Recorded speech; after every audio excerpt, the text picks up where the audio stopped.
What's up, y'all? It's your boy Niner Faithful, What's up, everybody? It's Adam for 49ers Insiders. and we thank you for joining us this week for this week's episode of Niner Faithful Radio. Today, we're going to go ahead and finish up our top training camp battles. What we're looking forward to. Also, I got a very kind of cool. I don't want to say special, but it is a pretty cool announcement. But before we get started today, I also want to just get over the polls, and I think this was kind of interesting. So I went ahead and obviously those who watched last week's episode know me and Adam put over under of Matt Breida carries at 150. So on Facebook, I was actually surprised because usually Facebook and Twitter are opposite. Really? But they're pretty actually similar this week. Facebook, 43% say over 150, 57% say under, which is pretty. I mean, obviously majority of that, but that's pretty close. It could be close. I think going back to last week, we pretty much said that if you put a gun to our heads, we're pretty much taking the under, but it can easily be right about there. It could be over. Yeah, it could easily, maybe we're up 21 points, 28 points in the third quarter in a game or something, some crazy. And maybe he can get flat out screwed. Maybe we have such big leads, like at times throughout several games where that really hurts his actual carries. Maybe Jerick McKinnon and Raheem Mostert get a lot of play towards the end of games. Once again, assuming maybe we put it all together, and at the end we finally get back to the tradition where towards the end of the games you got some of the reserves actually in there. Well, yeah. That would obviously pray to God. Good times are coming. Well, also reserves, and I don't even like to say reserves, just development. Yeah, that's a shitty word too, especially when you're deep. The reserve could be a starter on another team, right? Yeah, and I mean, if you really think about it, a lot of the reason we're talking about, let's just say Tarvarius Moore or even Matt Breida. But Matt Breida is a perfect example of the reason that we found some of these gems. Even let's just say Adrian Colbert, I think it was George Kittle was pretty much gonna get some playing time, but Trent Taylor, the reason some of these things happened was because of injuries and the fact that towards this season we've been out of it and can make a youth movement towards the end of the season. Right. So being able to do that at the end of the season and develop and possibly find gems and create competition and everything like that, right, while winning football games. I mean, come on now. That's having your cake and that's a football version of having your cake and eating it too. Right. And that's what people are underestimating a little bit as far as last season goes. Like guys like DJ Reed and Elijah Lee got some playing time when guys like Malcolm Smith and Kwan Williams, in my opinion, were probably low-key healthy enough. I mean, if we're actually in a playoff stretch or in a playoff hunt last season, you like to think the guys like Malcolm Smith and Kwan Williams would probably be playing ahead of the Elijah Lees and DJ Reeds, but it was huge in terms of them actually getting their feet wet, going through the motions, and actually playing really well, in my opinion. Yeah. DJ Reed, Elijah Lee, and shout out Marcel Harris. I thought they played really great down the stretch. Yeah. Obviously, Jaquiski Tartt was on IR. I mean, he was forced essentially to go ahead and start, and he went through a couple motions where had a couple whiffs or whatnot on tackles, but overall, those guys got a great experience, and hopefully, once again this season, top to bottom 53. Let's go. I mean, everybody, like even the backups, quote unquote, the reserves are possibly even capable starters, which is awesome. And it feels effing great. Of course. And so on Twitter, this was almost identical, literally 1 point% off. 56% said over, 44% said under. So, I mean, pretty split down the middle with a slight. And the few people, big shout out actually to the homie Samson. If you're not, he's watching now. I know he'll be watching shortly. But I think that what I got from him and the little comment conversation that we had was, it's all depending on Coleman and so people are seeing that we have more depth this year. So Matt Breida being our leading carrier is. I'm not saying it's impossible, but I think that it might be a little good old case of riding the hot hand. You know what I mean? I more so if you put a gun in my head, I don't think it'll be as much of a hot hand, even though it could easily occur. I'm all about the running backs. So why not keep them fresh, rotate a lot? Yeah. But, some people can counter argue and say, that you didn't give him really a good opportunity to kind of get on a roll. So, in Shanny, we shall trust on that one. Yes, of course. And all the Empire said, amen. So, yeah, I like to do that. Or for those who follow my personal Facebook, you'll get a kick out of so a lot of Sundays when I wake up, I didn't do it this Sunday, but a lot of Sundays I wake up, I'll say things like, I'll be like, good morning, Niner Empire. Today I shall be reading the book of Joe, chapter 16, verse 87. TJ3 and says, amen. And then I'll just be like, and Dwight said, and Joe said to Dwight, and Joe said, sprint wide option. Dwight, I'll be looking for you. Be ready. And all the Empire said, amen. And and like people will comment amen in the comments and stuff. Cowboys thought Joe Montana was throwing it away, and then all the 49ers, faithful 49ers, were like, hell nah. No, he was not. He was so arrogant, bro. Like, goose faba. Hey, that's what I can't wait till we actually see those bastards in the playoffs again. The Rams got to teach them last season. The Cowboys were actually winning until the second quarter. Just offense, just flat out wasn't executing at all, and eventually the Rams were going to get theirs, and that's all that happened there. But I thought last season, I thought the Cowboys had a good chance to take that one. I was like, they're going to round and pound them. You know what I mean? Essentially, kind of some hardball ball, except they have actually more weapons as far as Amari Cooper. But well, just flat out didn't do it. If they had a better offensive coordinator, imagine some of those teams have a Kyle Shanahan on their squad. Well, yeah, I think I'll put you this way. I think as far as scheme wise, it's going to be no competition between Kyle Shanahan and Jason Garrett. Man, I'm just hoping. I think that we'll embarrass them. Oh, yeah. I mean, of course, you could say, 2017. Well, yeah, our roster is way better than 2017. Oh, yeah. That was – we got demolished in that game simply just because they were a way better team. Yep. Simple as that. But about time to kick off. Yeah. So just real quick, also, I want to make a quick announcement while I have everybody's attention. We will be moving fan interactions to Tuesday night at 5 p.m. That will start this week. We apologize for not being able to do the show last week, but also a really cool announcement. I need all the Empire support on this. I'm going on Fifth Down college football show or sports show. At the end of the month, we're going to open up. So my boy Chris, who was a coworker of mine at Radio AFS, has his own show. So he's going to moderate and he's going to open it up to callers, and we're going to debate the greatest quarterback of all time. Nice. Now, of course, everybody obviously knows who we all think, or we all know who it is.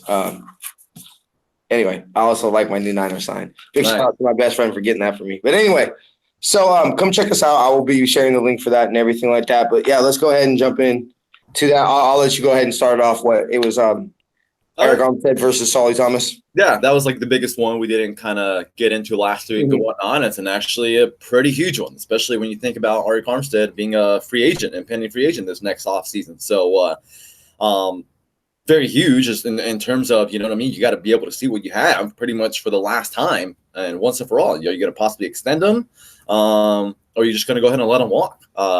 Huge question. If we weren't in such a huge year, and obviously with pretty much playoffs or bust type of mentality, I think everybody's kind of aware about that. Third year, a lot on the line, and we had some injury issues. Obviously, the last couple of years, it seems like for the past effing 5 years, but whatever. Yeah, right. But yeah, number 2 defensive tackle spot in nickel, and then we'll actually shift it over to base defense as well. But yeah, Arik Armstead versus Solomon Thomas. What I actually didn't know, and we talked about off there for a second, Solomon Thomas actually had 40 or 50. In between, right in that range, 40 to 50 more snaps compared to Arik Armstead. And I didn't watch every single minute, and obviously at times, you're just watching the whole screen. Sometimes you're not like, so-and-so is in right now, yada, yada. Sometimes you're just so caught up in the moment.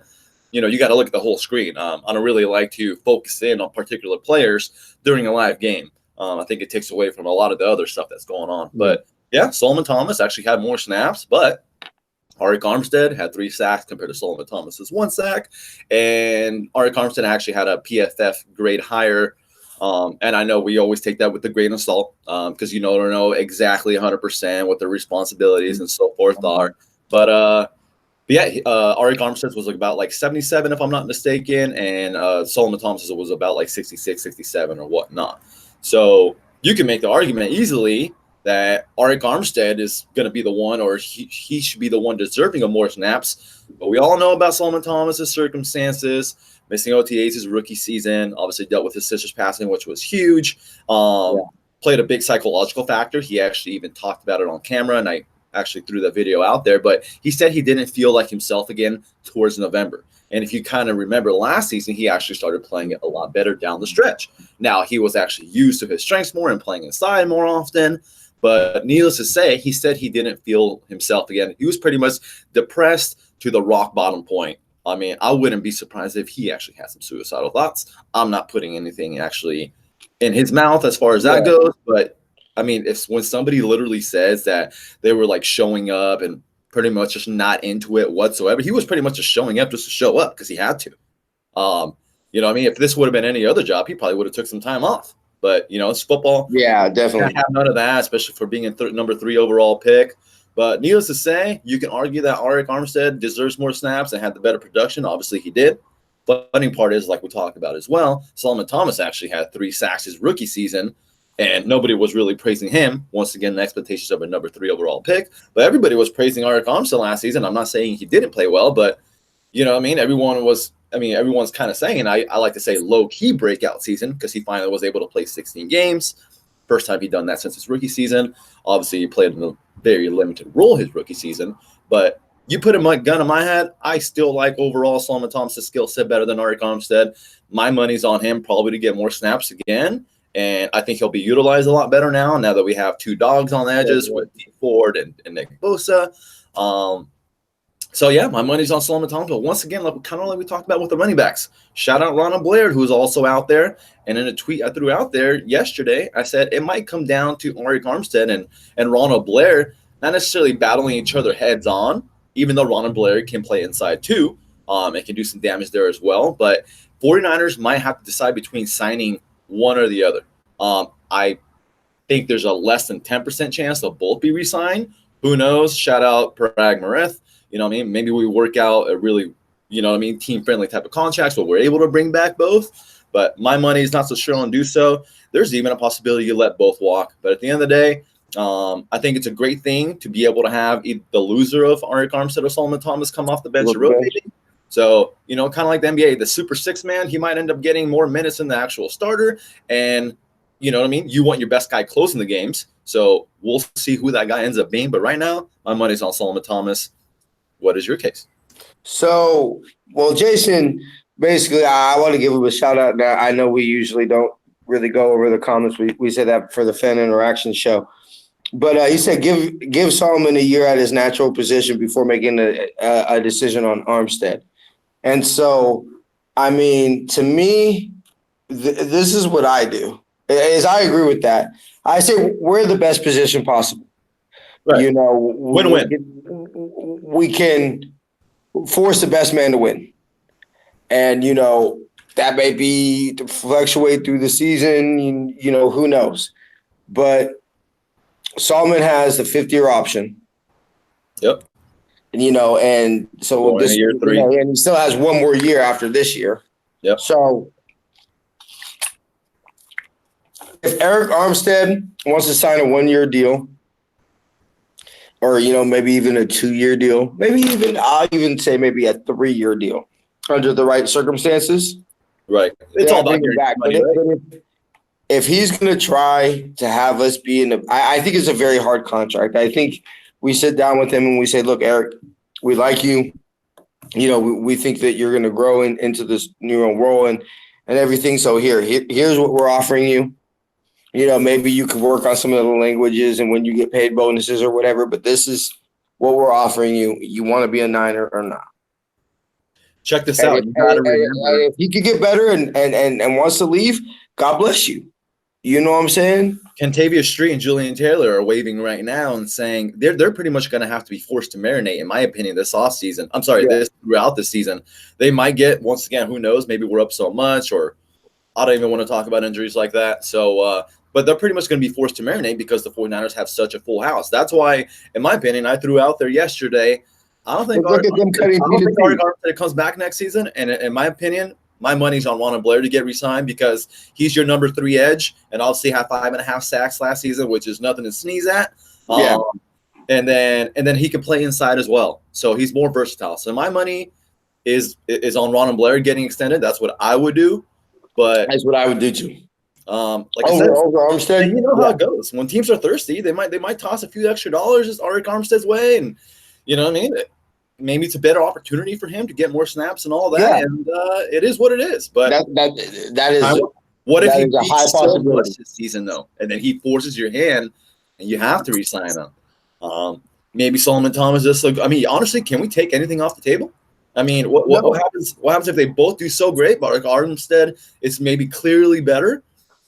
Do you maybe think about actually trading Solomon Thomas next offseason? We already heard his name being brought up this past offseason.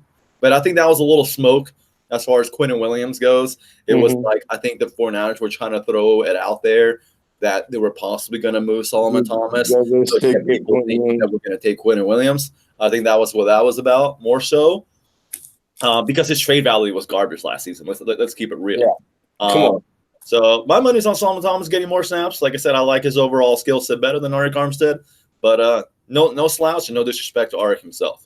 But yeah, my money's on a nickel. And then obviously we can go ahead and shift it to base defense now. And I asked a question. I said, is DJ Jones a lock as pretty much the nose, number 2 defensive tackle next to DeForest Buckner in base defense? Yeah, I think so. I think so too. I mean, I think, is he going to get every single snap there? No, they'll get, they'll rotate and we'll have rotations, and how much are we really going to be in base anyway? Right. Yep. So, for example, Tampa Bay week 1. Bruce Arians doesn't use the fullback. He runs a lot of 11 personnel, 3 wide receiver sets, and all that too. Sometimes he'll even take the tight end and actually shift him in the back. I mean, you can take a tight end and shift them to the backfield itself and kind of utilize him as your fullback. But I do know that Bruce Arians loves using him, doesn't use the fullback, and loves using a lot of 3 wide receiver sets. So, in essence, week 1 come Tampa Bay, we're going to be playing heavy nickel, in my opinion. Yeah. And we'll actually probably week 2, Cincinnati. Don't forget, I almost forgot for a second. Zach Taylor is the new head coach, the old quarterbacks coach of the Rams. How you go from a quarterbacks coach straight to head coach. Desperate move, but whatever. They believe in his offense to play. His offense is scheming that much already. So, you know what I think it is? Desperate measures. But Sean McVay, obviously, they run 11 personnel, 3 wide receiver sets essentially all day. So the first 2 weeks, we're going to be playing super duper heavy nickel. Now, week 3 against the Steelers, I don't know what's up with them. Not to fast forward too much, but point of the story, a lot of nickel. What does that mean for DJ Jones? How much playing time? Yeah, I don't think he's going to get much playing time. Yeah. This is not to say that they'll throw it every single down, and, they might not try some things or anything like that.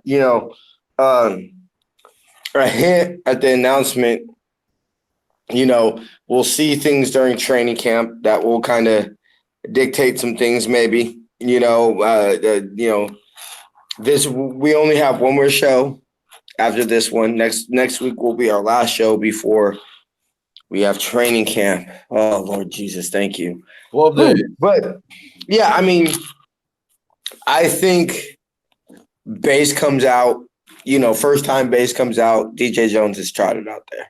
If that takes 3 series against Tampa Bay.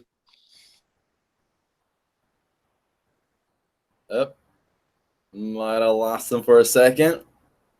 But he's usually pretty good about coming back. He's like a boxer after getting knocked down. He just always gets right back up. This time he might be down for the count. So anyways, we're talking about DJ Jones and base. There he goes. He's back at it. Is he? You there? I thought he came back for a second. Probably will in a moment. Anyways, yeah, we're talking about DJ Jones and base run defense. Is he actually a lock next to DeForest Buckner? I think if it's a pure rundown, and obviously, it's hard to actually cement that word. Obviously, it depends on who you're playing. I brought up once again the first 2 weeks, probably going to be playing super duper heavy nickel against the Bucks in Cincinnati, who are going to probably be running a lot of 3 wide receiver sets, guaranteed with Cincinnati, in my opinion, because that's old Sean McVay disciple. He was a quarterbacks coach at the Rams, and we all know Sean McVay essentially runs 3 wide receiver sets all day. So expect a lot of nickel, which is not a good news for DJ Jones, but who cares at the end of the day? But I wanted to bring that up because I know Arik Armstead got some play last year at the nose tackle. Normally, personally speaking, and kind of what I've heard from people who have played in the trench before, obviously from your nose, you don't really want him being too tall from a leverage standpoint. Obviously, you're kind of more vulnerable to getting pushed back a little bit, so you want to have your nose. I think I actually got to invite TJ again. But yeah, you want to have your nose essentially be that short, stout guy like a DJ Jones, a guy who can take up space, a guy who can occupy the 2 gaps and let the other guys like Quan Alexander, Fred Warner do their dirty work, clean everything up in the essence of things. But so yeah, I mean, you might be able to see sometimes running some double 3 techniques. So Arik Armstead and Solomon Thomas, you might be able to see them out there. Maybe we have a comfortable enough of a lead where we're like, hey, maybe you give up a half a yard per carry type of deal from an average standpoint. Maybe you kind of give that up a little bit to get a better pass rush. And, that's the big topic of conversation as far as Nick Bosa at left end goes. Because if Nick Bosa is a 3-down player come week 1, which I'm not so confident about anymore, to be honest with you, coming off that sports hernia, which I'm not trying to make that a big deal whatsoever, but also having a hamstring, getting it was grade 1, so very mild hamstring strain in rookie OTAs. But part of me says, why not just kind of ease him in a little bit and let him start out on nickel downs only, kind of like Alden. Now, Alden was doing a full-blown transition from a hand in his dirt kind of guy in college at Missouri to he had to learn essentially how to play outside linebacker in the 34. So that was the part of the reason why his rookie season, he only was a nickel edge rusher only. But with Nick Bosa, once again, coming off these minor 2 injuries, part of me just says, why not just kind of ease him in? Once again, we're going to be playing a lot of nickel. So really over here, I'm just kind of splitting hairs. If we're playing a ton of nickel the first 2 weeks, all right, can y'all hear me? A ton of Nick Bosa. Yes, sir. All right, cool. Awesome. So I pretty much lost. Sorry. Yeah, I heard a little bit. Okay. So we lost video. I was bringing up the aspect of DJ Jones and all that, and I brought up Arik Armstead, obviously being able to play some there too. And what you can also do is you can run double 3 techniques. So like once again, it doesn't have to be a nose that's playing either 0 or 1 technique. You can maybe the 49ers say screw it, we'll give up a half the yard per carry average in order to get more pass rush out there. So there's different ways to kind of go about things. And I also brought up Nick Bosa. The first 2 weeks we're going to be playing a lot of nickel, so obviously that means probably a ton of Nick Bosa's going to be on the field a lot. But exactly, and what I mean. I think that's when Ronald Blair comes into play too with experience and his great year last season. I mean, just because we were going to nickel all day doesn't mean the guy needs to play single down. D Ford is an absolute dog, and his skill set obviously is a little different for him to play more snaps, in my opinion. But you get what I'm saying. Coming off these little couple minor injuries, part of me just says maybe you do a little form of load rep management and live game action, because let's face it, football is a brutal sport and anything can happen in any given moment. We're human, they're human, and you want guys for 16 games. You know what I mean? Even in basketball, they talk about overusing guys, and then you see them. You know what I mean? Towards the end of the game, they're not able to lock down on defense as good and so forth because they weren't kept fresh enough. But sometimes they kind of gets their hands forced because if they're not being overused, then maybe you're not in a position to even win the game later anyway. So, but that's why I feel so good about our 53. I feel really good about, when Ronald Blair's in there instead of Nick Bosa, I'm not like, oh God, you know what I mean? Like give me a tired Nick Bosa or whatnot instead of Blair. But no, Blair's no slouch. If he was a full-time starter this year, I wouldn't be surprised if he had like 7-8 sacks this year. So it's a great problem to have. We're just being simply faithful that are just making sure no stone is left unturned. Well, to me, if I could be a fly on the wall in any coaching room during any discussion, it would be the plan with Nick Bosa.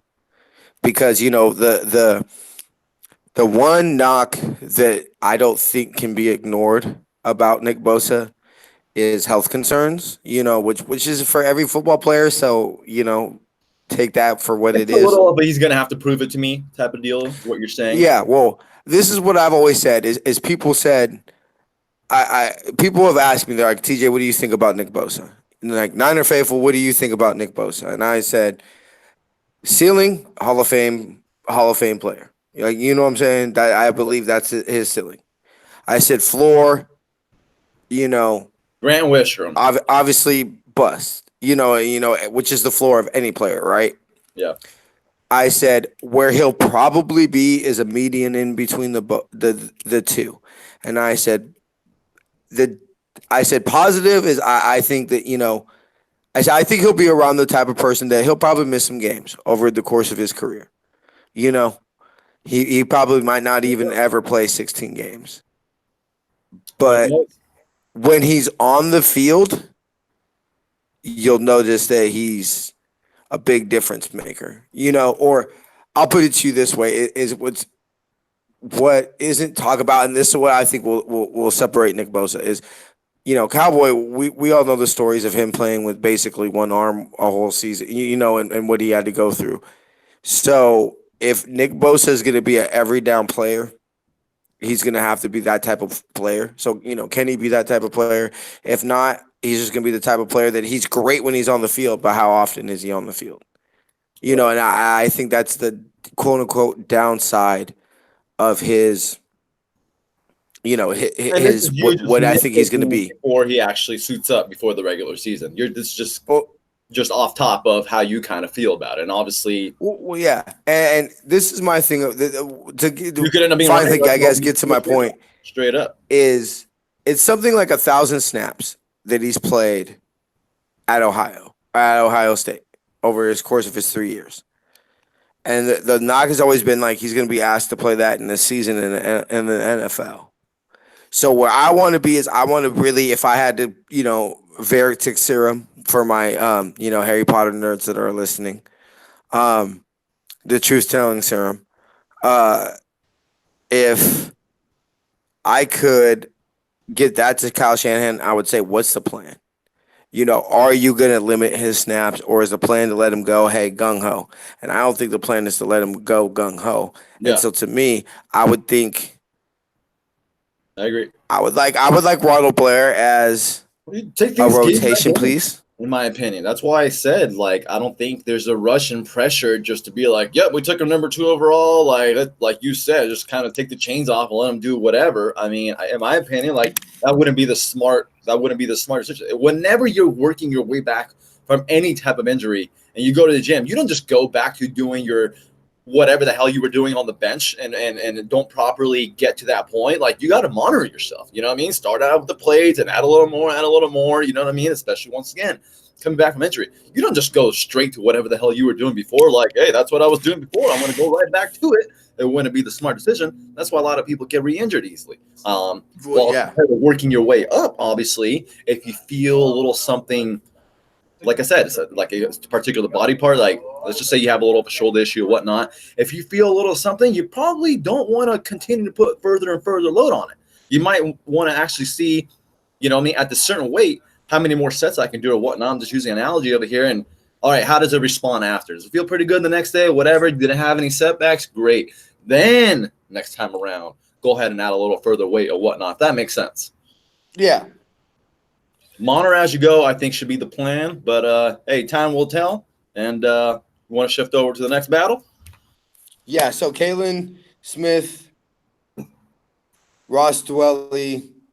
Yeah, so I guess we'll go ahead and talk about the number 2 tight end spot. You know what I mean? It's not the sexiest, but with Garrett Selleck on injury reserve he's not officially on injury reserve, I don't think yet. Reserve, but he will be, though. I mean, hey, had a back surgery. Shanahan made it sound like he won't be available for week 1. I think that's low-key kind of perfect. You throw him in as an IR stash, essentially. I think that's why they ended up doing this timing of the back surgery, because why the hell would he not have it right after the season last earlier? Exactly. So I think it was definitely purposely timed. Some people are probably saying the 49ers are idiots. Once again, They maybe should have had surgery beforehand, but I think it was actually a calculated move. That way, maybe the 49ers go with just 2 tight ends, quote unquote, just 2, because obviously we all know Juice has some ability there as well. Maybe Jalen Hurd in an emergency can be used there. So yeah, number 2 spot. I mean, number 2 tight end. It could obviously Caden Smith is a lock. But is Levine Toilolo, who has experience with Shanahan playing with the Falcons, he's good in the run game as well. Is he a possibility to possibly push Caden Smith so much or straight out outplay him where maybe he forces the 49ers' hands to maybe carry the 3rd tight end? Or is he going to be Logan Paulson? A guy that's just on standby and can come in during the season too? I mean, very good call. I would think that that's not what he would want ideally. I mean, what player would want that ideally? You know what I'm saying? Right. But I mean, it's he could end up being traded. I find it very hard for us to keep 3 tight ends when you're telling me that you have Kittlecorn, who's basically George Kittle is going to be told to get off the field. I mean. Yeah, George Kittle doesn't want to come off the field. No, he so Caden Smith is a lock to me. I'm going to be. He has to play to me. Okay, I don't want to say anybody's a lock because nothing's 100%, right? And I want everything to be earned, right? But just those fans. Kalen Smith has to play himself off the roster, in my opinion. Right. That's what that. That's what has to happen to me. Yeah.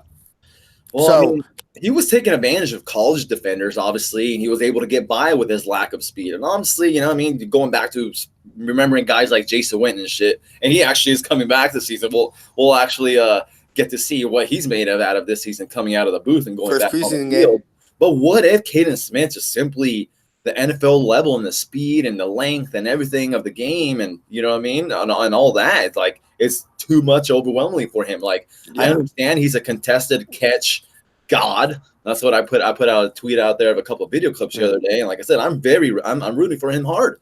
But like you said, I mean, part of it is we have soft spot, as a went to Stanford and all that kind of deal. So you're kind of rooting for him even more so. But it might be premature talk of us saying he's a lock to be a number 2. Like I said, maybe his transition doesn't go as smooth, but hey, he was a 6th-round pick. So his expectations are not like, oh my God, that'll be the hugest letdown ever if he gets outplayed by Levine Toilolo. Yeah. But maybe we should think twice is I guess where I'm kind of going at as well. Yeah, I think we kind of just got a little too, lock happy. I mean, of course. So to do it how most people do it, I would put it 75%. He's on the roster. I think he needs to lose a little weight and work on getting stronger so that way he can lose the weight and not really lose his strength. But that way he can get a little further, squeeze out every ounce of athleticism possible. I think he needs to trim down. Do you think look at George Kittle. George Kittle's not the hugest guy. He's maybe 250. I mean, I think they have him listed at 250, but you know how that should go. Sometimes they put him at 250. They're really like 253, 244 or something. Yeah. So do you think he's a possible? They're gonna hide him, and they're gonna stash him in the preseason, cut him to hope to sneak him to practice squad. Great point. I mean, let's assume that Levine Toilolo does outplay him. I think that's what they would try to do. See, I mean, I don't know about a practice squad stash. We're always scared as as fans and as people actually that cover the 49ers like us or whatnot. As fans, we always think that everybody's going to get plucked from the practice squad, right? That's what we always think. And obviously the 49ers have shown too. I don't want to throw it out there like they're doing some shady shit.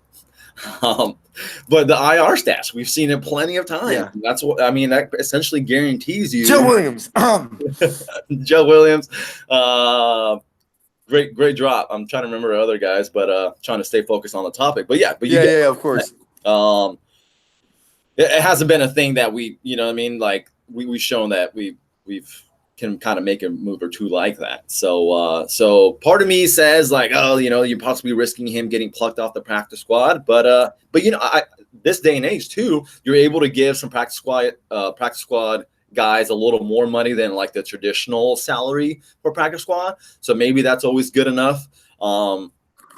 possibly to get them to stick around on the practice squad by giving a little extra money.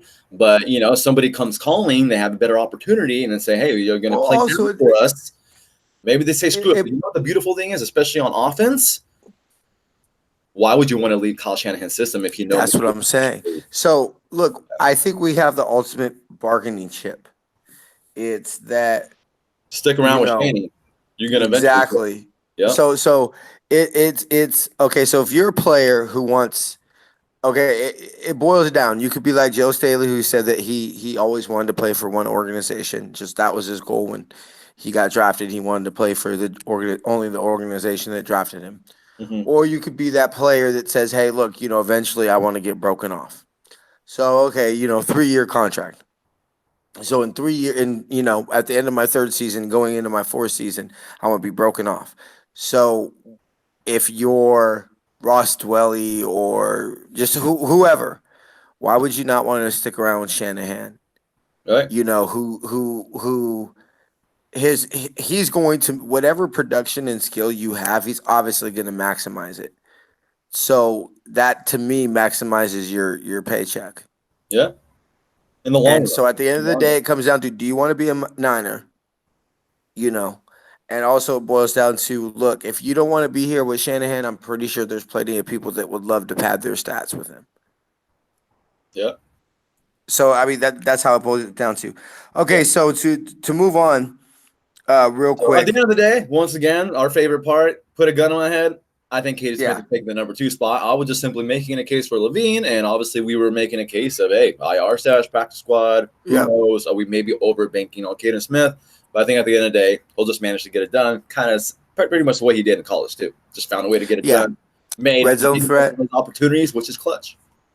yeah. So yeah, I would say, yeah, I'm with you. Gun to my head, yeah, it's Kaden Smith. So number 4 wide receiver. Now this one is whew, We're pretty much obviously assuming Pettis, Samuel, Goodwin, Locks as the top 3. yeah, God knows how they'll be used, as far as who's going to be a slot majority of the time, side, yada, but yada, yada. Who cares yeah, about any of that? I expect them to get the top 3 most wide receiver snaps. So I think it's a great question. It comes down to number 4. Whose spot is that? And, or, who's in the lead or whatnot, and who will maybe be out there week 1 as the number 4 wide receiver. And we have it down to Trent Taylor, Kendrick Bourne, Jalen Hurd. Part of me was thinking maybe it's a little disrespectful that I'm not giving Richie James or even Jordan Matthews an opportunity. But at the end of the day, I don't have Jordan Matthews making the 53, and obviously I could easily be wrong. You can smack me later and say, Adam, what the hell were you smoking?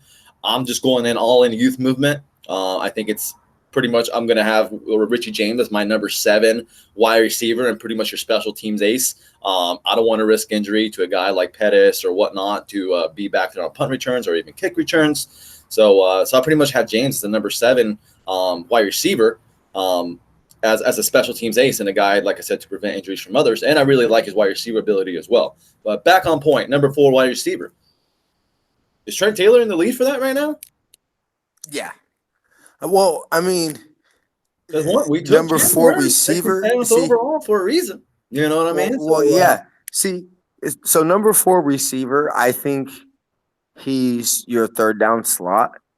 Or I he could be think, your second slot, especially if you're in 4 wide yeah, receivers possibly. Or you're 3 wide receivers yeah. in Kittle. That he counts as a hybrid essentially almost. You know what I mean?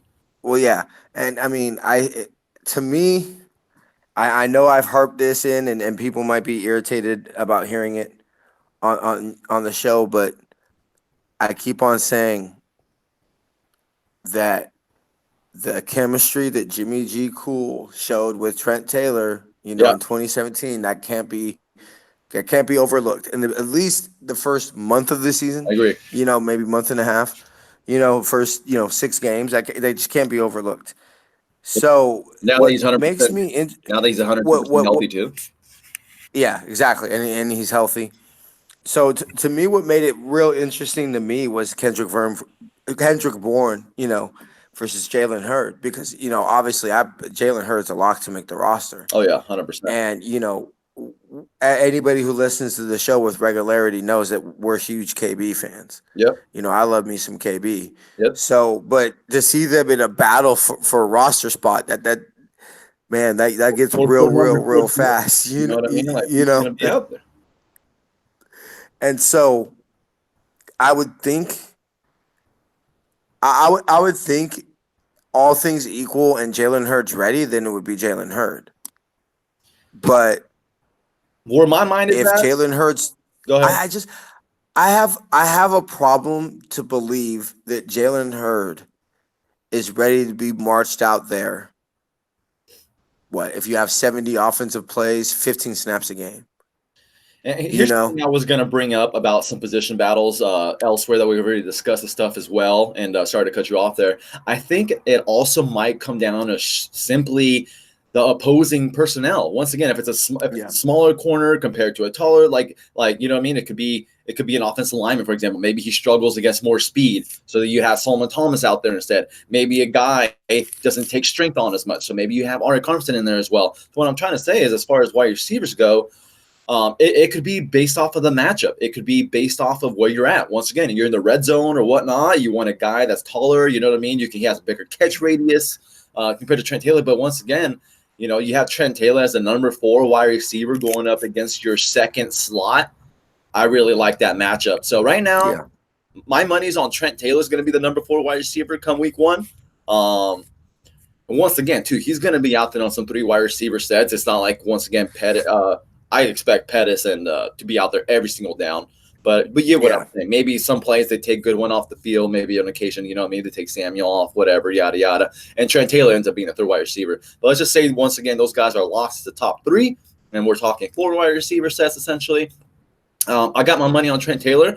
I think Jalen Hurd might be a guy once again that's used situationally, red zone and all that kind of stuff. Who honestly the hell knows? Once again, Trent Taylor was cash money in the red zone as well, right? So I think Jalen Hurd might be a guy that you might see. It might take, some weeks, and maybe they'll just kind of put a little more and more on his plate as the week goes by. And they're gonna straight up make him earn it and outbeat the other guys, saying we can't leave Jalen Hurd off the field for Trent Taylor or, for example, Kendrick Bourne. He needs to be out there instead. Bottom line. So I have a problem, and I know. Look, I'll put it to you this way: if Jalen Hurd can tweak a hammy and miss, let's say, the first month and a half of the season, I think that'd be beneficial because I'm sorry, I being having our problems in the red zone and then signing Jordan Matthews, who I believe it was 16 out of his 22 touchdowns were red zone. I just, to me, that's very hard to ignore that. That to me, that's why you sign him, to fix that problem. Now I understand that's before you got Jalen Hurd, and he could be Jeremy Curlead or Daniel Kilgore. Right, you never know. But and even towards the end of the season, they cut him week 8 or whenever they feel Hurd is ready. So to me, that's just I agree with you. I mean, I think it's going to be Trent Taylor, right? But the KB versus Jalen Hurd week 1, just week 1, it's going to be KB. I think KB is just going to be that guy that just kind of rotates in a little here. Obviously, he's more a little there. But he's been using the slot too, so he'll be sprinkled in, giving guys breathers and all that kind of stuff. I think KB will be the type of player that, because it's very clear Trent Taylor is strictly a slot.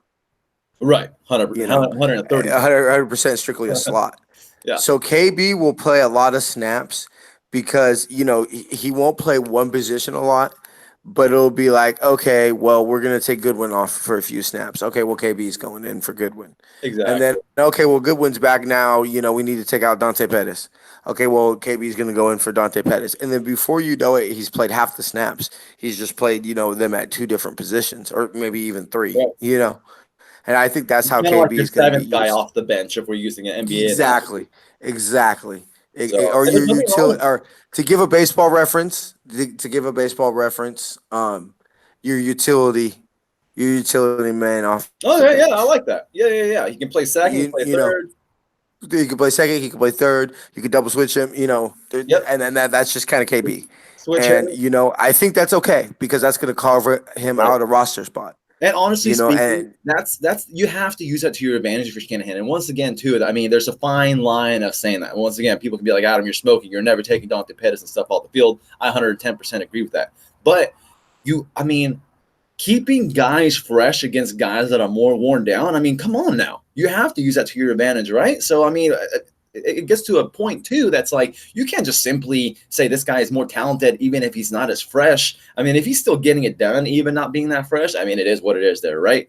I mean, you can't take the guy out the field. But I just think at the end of the day, you have to use it to your advantage to rotate properly, not stupidly, to, once again, last throughout a 16-game schedule. Let's not forget Dante Pettis had a couple of injuries last year that kind of hindered his rookie season or whatnot.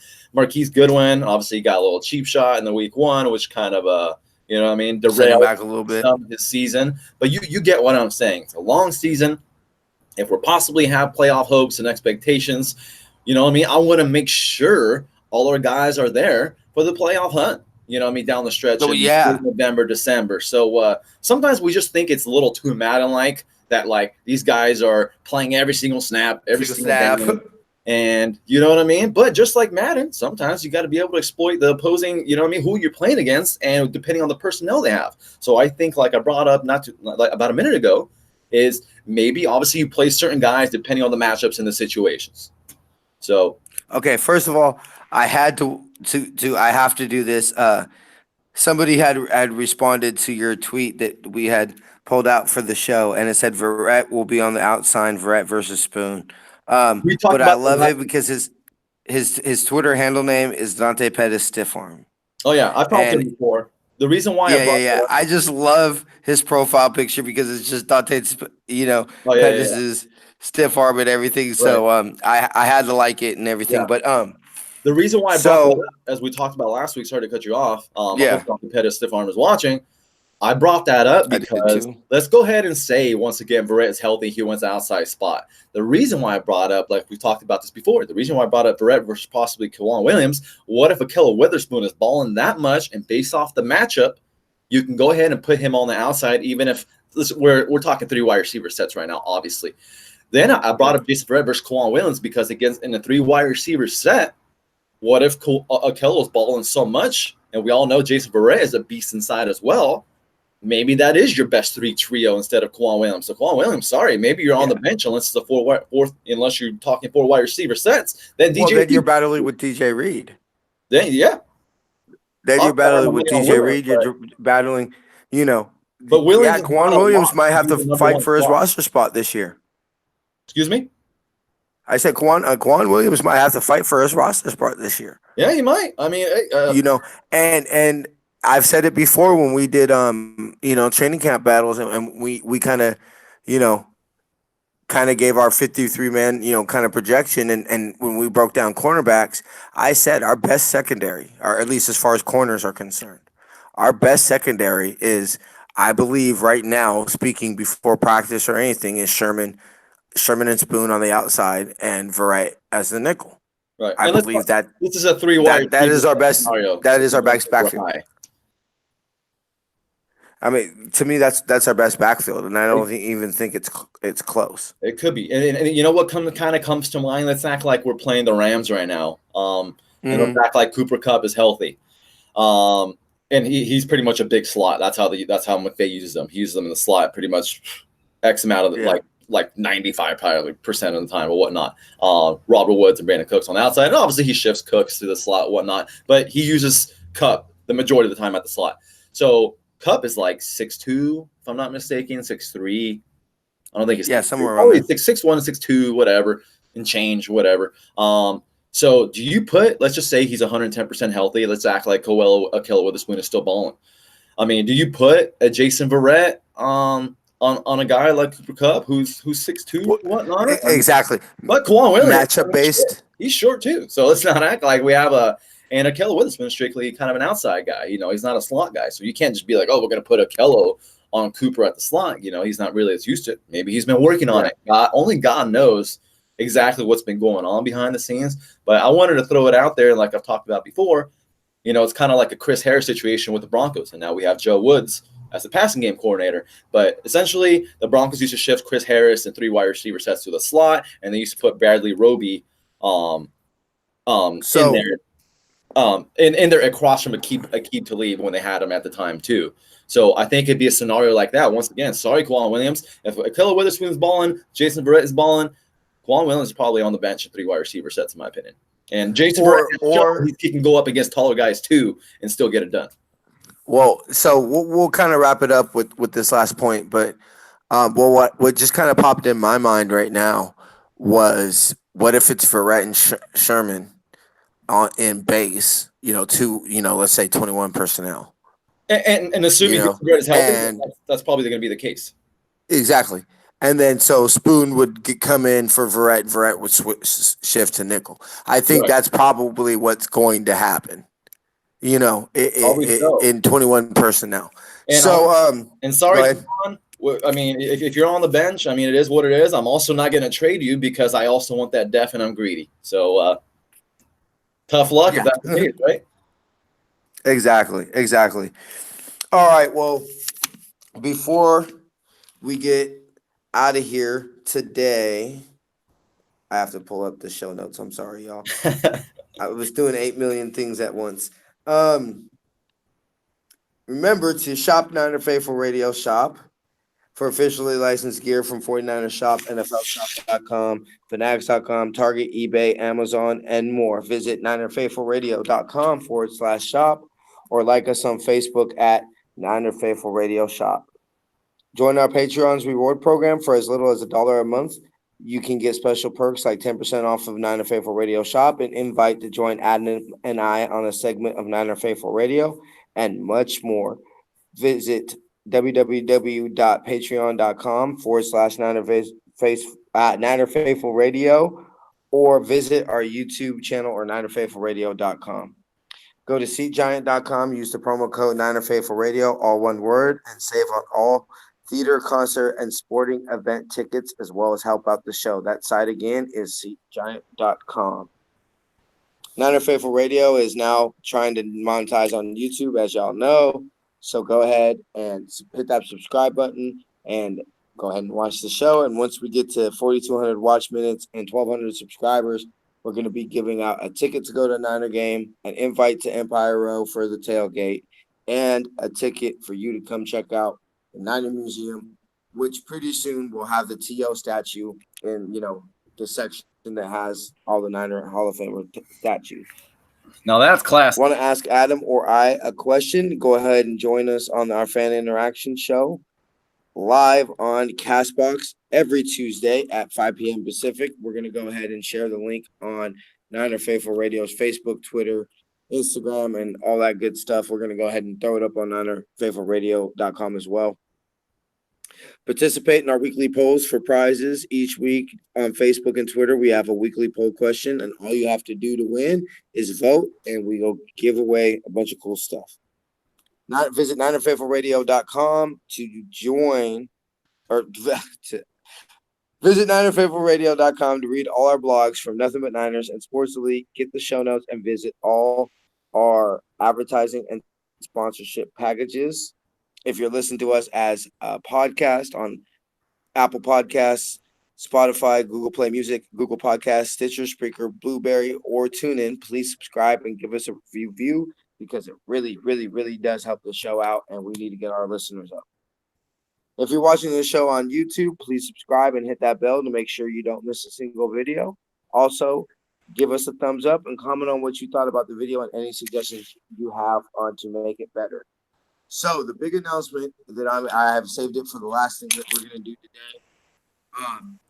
We're going to be posting out videos live from training camp, every single public training camp available, except the first one, because I am working with a special somebody that I will announce as soon as it's done. But she's gonna be modeling some Niner Faithful Radio gear that we're gonna throw up on the website and use for some advertising and stuff like that. So we won't be doing the first training camp, but we will be doing every other one, and we'll be doing live videos, including recording Niner Faithful Radio on the 28th from training camp. Anything else you got to say, Adam? I think that was a pretty great overall productive show. I think we kind of covered obviously the majority of the battles and all that kind of stuff. I guess once again, 12 days away from training camp. Other than that, I don't think there's a whole lot going on. Okay, so yes, we will be Have trying your to give popcorn away and a ticket. iPads ready. I know the 49ers will be streaming some of the actual training camp Yes. sessions.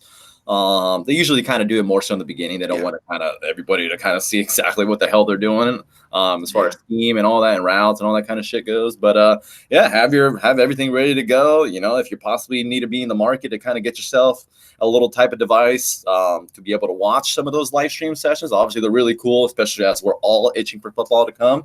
So yeah, just make sure you have that Go stuff. ahead and go to Niner.